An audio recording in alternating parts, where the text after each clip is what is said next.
네, 국내 증시, 미국 증시, SK증권 서초 PIB센터 박병욱 차장과 함께하겠습니다. 차장님 안녕하세요. 안녕하세요. 예, 자 어제 아시아, 뉴욕, 유럽 증시 모두 다 빠졌거든요.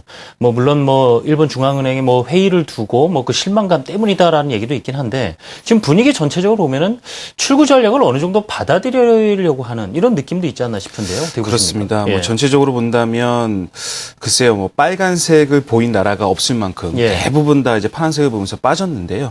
어느 정도 앵커님께서 말씀해 주셨듯이 추구 전략과 관련된 내용들이 2주 전부터 미국 중심에서 나왔지 않습니까? 예. 근데 그런 내용들이 이제 일파만파 일본이나 유럽으로 전파가 되면서 이런 내용들이 또 신흥국 증시로도 전파가 조금씩 되고 있는 모습입니다. 최근에 외국인들의 매도가 신흥국 중심에서 많이 빠져나오고 있는 모습이 예. 나타나고 있어서 이러한 내용들이 좀 우려 섞인 목소리로 좀 다가오고 있다라고 봐야 될 것 같고요. 그리고 지수 또한 지금 최근에 그래도 뉴욕 증시는 그래도 좀 버티는 듯한 그런 모습이 나오고 있지만 이른바 이제 브릭스, 미스트, 이른바 신흥국 증시들의 어떤 흐름들은 저가가 이탈되는 국가 수가 지금 늘어나고 있다는 점, 이러한 점들을 우리가 좀 주의 깊게 좀 살펴볼 필요가 있겠다라는 좀 생각이 드는데요. 나중에 좀 더 자세하게 말씀을 드리고 어떻게 마감이 되었는지 먼저 한번 보시죠. 네, 흐름부터 보겠습니다. 예, 보신다면 지금 중국은 휴장입니다. 어제도 휴장이었고 오늘까지 이제 휴장인데요. 내일은 이제 장이 열리는데 어떤 흐름이 좀 나올지 한번 지켜볼 필요가 있겠고요. 내일 이제 개장을 합니다. 그리고 일본도 빠졌고 대만도 빠졌고 홍콩도 빠졌습니다. 대부분 다 빠졌고요. 그리고 우리나라도 다 밀리는 그런 좀 안 좋은 모습이 좀 나왔었죠. 브릭스도 대부분 다 밀렸는데요. 낙폭이 생각보다 큽니다. 지금 브라질도 3%, 러시아도 거의 2.8%가량의 약세가 나오고 있는 모습이고요. 미스 증시도 최근에 좀 낙폭이 좀 커지고 있죠. 그래서 신국 증시가 최근에 좀 낙폭이 좀 커지고 있다. 아시아 증시도 마찬가지고요. 유럽은 그리스가 4.6%, 급락세가 계속적으로 이어지고 있는 모습이고 유럽 증시 그리스를 제외하고는 대부분 다 1% 내외의 약세를 보면서 마감이 되었습니다. 그리고 뉴욕 증시 또한 다우존스, 나스닥, S&P 500 모두 1% 남짓 하락세를 보이면서 마감이 되었는데요. 차트를 한번 보신다면 네. 글쎄요. 영국, 프랑스, 독일의 어떤 차트 모양은 아직까지 그렇게 확연하게 무너졌다라고 보기보다는 좀 간신히 버티고는 있다라고 좀 표현하는 게 맞는 것 같습니다. 그리고 독일 같은 경우에는 아직까지 직전 저점은 깨지지는 않고 있는 그런 모습이 좀 나타나고 있기 때문에 이런 흐름들 아직까지 그래도 좀 버티고는 있구나라는 어떤 그 모양의 좀 생김새의 어떤 차트 모양이다라고 말씀드릴 수가 있겠고요. 게다가 뉴욕 증시는 더 좋죠. 다우존스나 S&P 500, 나스닥은 그나마 아직까지도 버티고 있는 모습입니다. 그래서 제가 봤을 때는 조금만 더 올라주면 추세가 다시 또 상방향으로 바꿀 수 있는 그런 흐름이 나타나고 있습니다. 그렇기 때문에 오늘의 핵심은 바로 수요 선진국 증시보다는 어떤 그 신흥국 증시의 어떤 하락률이 보다 더 컸다라는 점과 그리고 뉴욕 증시의 어떤 흐름들은 아직까지 추세는 좀 지켜지고 있구나라는 거에 대해서 먼저 확인을 해보고 전략을 짜보겠습니다. 지금 흐름 말씀해 주시면서 그 신흥국 증시에서 자금 이탈되는 부분도 강조해 주셨는데요. 그럼 특이점 외에도 좀 자세히 들어볼까요? 지금부터는요. 예, 가장 하락의 주요한 원인이 되었던 것이 바로 BOJ 회의 어떤 그 총재의 현 상태는 유지하겠지만 추가 경기 부양은 없다라고 어떤 발언을 했던 거였죠. 그래서 이러한 내용들이 글쎄요, 계속적으로 경기 부양, 추구 전략 이러한 단어들이 좀 시장을 어떤 그 혼란하는데 주요한 역할을 하고 있다라고 이제 보시면 될 것 같은데 이제는 일본의 어떤 내용들마저도 글로벌 증시를 추가 하락하는데 역할을 했다라고 하기보다는 제가 봤을 때는 일단은 좀 많이 올라간 어떤 그 지수나 어떤 종목들은 어떤 매도를 좀 막고 떨어지는 것이고 주식의 어떤 입장에서 본다면 어떤 증권시장 입장에서 본다면 그래서 제가 봤을 때는 어떤 그 이유를 제공했다, 빌미를 제공했다라고 표현하는 게 맞는 것 같습니다. 그것 때문에 떨어졌다라고 하기보다는 그런 어떤 떨어질 만한 어떤 그 위치에서 빌미를 제공했다라고 이제 생각을 하시면 될 것 같고요.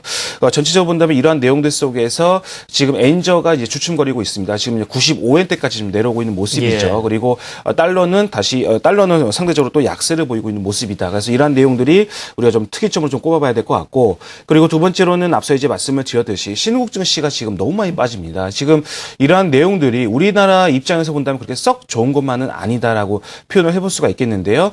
일단은 이러한 내용들이 과연 정말 외국인들의 자금이 신흥국 증시에 다 빠져나오면서 정말 앵커님이 말씀해 주신 대로 추후 전략을 대비하는 것인지 이러한 내용들을 우리가 좀 꼼꼼히 살펴볼 필요가 있지 않을까라는 어떤 글로벌 증시 전체적으로 본다면 이런 내용들이 좀 있는데 그림을 한번 잠깐 보겠습니다. 보신다면 이제 N달러 환율이 어느 정도 이제 빠지고 있는 그런 모습이 계속 나타나고 있는데요. 이제는 뭐 국가권에서 100엔에서 왔다 갔다 거리다가 이제 96엔대까지 내려오고 있는 모습인데 글쎄 여기가 지지가 될 것이다, 반등이 나올 것이다 그런 예측들보다는 이제는 한풀 꺾였구나. 그렇게 좀 의미하는 게 그렇게 생각하는 게 일단 좀 낫겠다라는 좀 생각이 들고요. 그리고 두 번째로는 주요 신흥국 증시 한번 보도록 하겠는데 뭐 대체적으로 본다면 다른 나라 증시도 많지만 지금 특히 브라질도 그렇고요, 러시아도 그렇고 인도네시아도 지금 낙폭이 굉장히 큽니다. 그러니까 이러한 내용들이 물론 자원 어떤 개발을 주 어떤 산업 주 산업으로 좀 하고 있는 나라들이기 때문에 원자재 활약이 주요 역할을 하고 있다라고 볼 수도 있겠지만 그리고 브라질 같은 경우에는 S&P에서 시험 등급 강등을 당했죠. 이러한 내용들이 영향이 물론 있을 수는 있겠지만 그래도 낙폭이 너무나도 크다. 저점이 이탈이 되면서 깨지고 있는 모습이기 때문에 우리나라로서는 그렇게 썩 좋은 모습만은 아니다라고 생각이 들거든요. 그래서 중국 증시가 강권일 것 같아요. 제가 봤을 때는 내일 개장하는 중국 증시 굉장히 좀 의미 있을 것 같다라는 어떤 생각이 들고요. 마지막으로 그러한 반면에 S&P 500 지수 한번 보도록 하겠는데요. 제가 어제 말씀드리기로 이제 3일째 반등이 나가면서 21선 딱 맞닥뜨렸는데 여기서 굉장히 중요한 위치대에 왔다라고 어제 제가 말씀을 드린 바 있었는데 여기서는 한 번은 뭐 속된 말로 접었죠. 그러니까 눌림목을 받았습니다. 그래서 눌림목을 받고 다시금 또 상승이 나온다면 추세 반전으로 이어질 수는 있지만 아직까지는 그래도 저점은 깨지는 않았지만 그래도 약세권은 유지가 되고 있다라고 표현을 해볼 수가 있겠습니다. 하지만 큰 그림으로 본다면 신흥국 증시보다는 굉장히 강한 모습이 이어지고 있죠. 그래서 이러한 내용들이 제가 봤을 때는 글로벌 증시의 가장 큰 우리가 좀 체크해야 될 포인트가 아니었겠느냐 생각이 드는데요. 굉장히 애매모호하지만 이런 어떤 현상이 좀 벌어지고 있는 가운데 우리나라 증시 외국인의 매도를 계속적으로 막고 있는 상황이기 때문에 이런 어떤 특징적인 것을 알고 좀 전략을 짜보자라는 말씀 드리도록 하겠습니다. 네, 조금 전에 보여주신 신흥 국가들의 지수 차트를 보니까 우리 코스피 지수와 상당히 흡사하다 이런 느낌도 갖게 되는데요. 지금 저희 뭐 원달러 환율도 그렇고 말이죠. 좀 MSCI 한국 지수 흐름도 그렇고 코스피 향후 행방을 좀 가늠해 볼 만한 지수들, 지표들을 볼 때 이거 좀 보수적으로 가져갈 수밖에 없겠구나라는 생각이 자꾸 듭니다. 맞습니다. 지금 그런 어떤 앵커님께 말씀해 주셨던 그런 지표를 본다면 외국인들의 매수 기대할 수 없는 오늘도 그런 시장이 될 것 같습니다. 어제도 5천억 이상 매도가 나왔죠. 근데 거기서 절반 이상이 대부분 다 삼성전자였습니다. 그래서 지금은 물론 삼성전자만을 매도한다. 그런 어떤 표현도 맞을 수는 있겠지만 어제의 또 특징적인 모습이 이른바 경기 민감주로 불리우는 롯데케미칼이라든지 SK 이노베이션이라든지 이러한 종목들이 좀 2%, 3%또 빠졌거든요.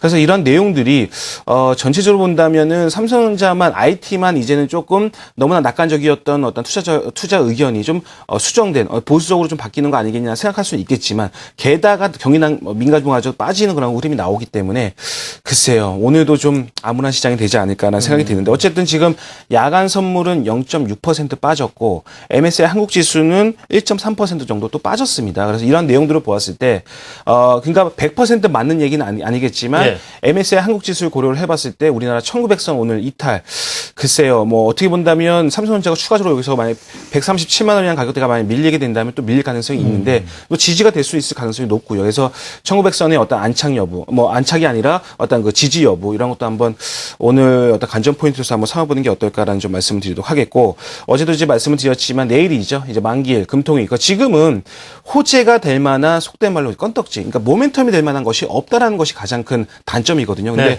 내일 금통위와 만기일 그 이후에 어느 정도 좀 모멘텀이 될 만한 요소가 나올 수 있을런지 그런 것들 또 빌미 삼아서 또 올라갈 수 있을런지 이런 것도 한번 살펴보시는 게 좋을 것 같고요.